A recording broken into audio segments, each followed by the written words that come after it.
When I was 16, I was getting very tired. And I wasn't sure why, and my mom was like, well, you're my active child, you're very hyperactive, something's not right. I mean, every chance I got, I was asleep.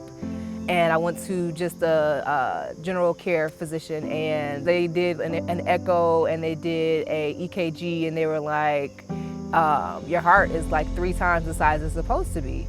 And they said that my heart valves had deteriorated, and because they had deteriorated, the blood was not flowing into the chambers properly. It would flow into the chamber, but then it would black flow because my heart valves were not closing properly. Thought it was something that I would get over. I didn't know it was that serious.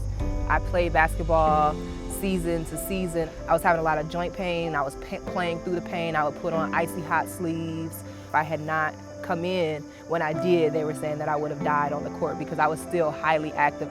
And I was just heartbroken because I had like 3 full ride offers. So I had an offer from Hawaii, an offer from Tennessee, and then an offer from Oklahoma. All full rides, and like that was just like the early part of like my 11th grade year. So I was just like hurt. I was like, I can't go to Hawaii. Like Hawaii is Hawaii. So.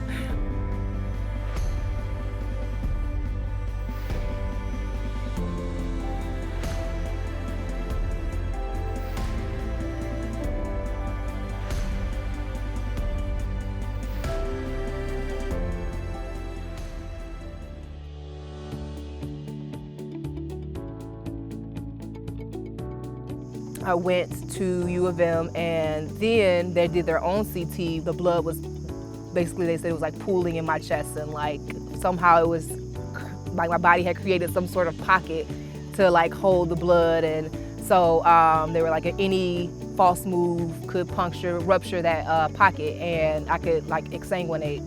I met Dr. Yang, and they were amazing. Like, it was so efficient and quick, and just from my understanding, he kind of repaired that entire bottom half of my heart and replaced that aortic valve. And so this time feels different. I just feel a lot stronger. I'm not on, I was on a lot of medications following a lot of my surgeries, and I'm not on a lot of those medications. I'm down to 2, which is great. Being able to have that same kind of quality of living, just to be able to be told like you can play basketball now, like you can coach it, be able to still push through and become a teacher, and still be able to get my certification and graduate and get a master's and do all of these things, and still have like that, like I said, that same quality of life. I feel like a lot of growth has happened in like this last year for me as a result of both the surgeries and then just pushing myself to be committed to my students. I love kind of the different punches that you have to roll with the kids. They really challenge you, and when I'm teaching, just seeing how they pull that information in and how sometimes they just get it and that light pops on, that's really enjoyable for me. I have to keep pushing myself and know my limits and know what I can and can't do. And so for me, that's been very important. That's really what my surgeries have taught me, like to be patient, but then also to push myself in certain areas and aspects when I have to, and when I feel like someone's telling me like, oh, you can't do this, like definitely gonna do it. So yeah.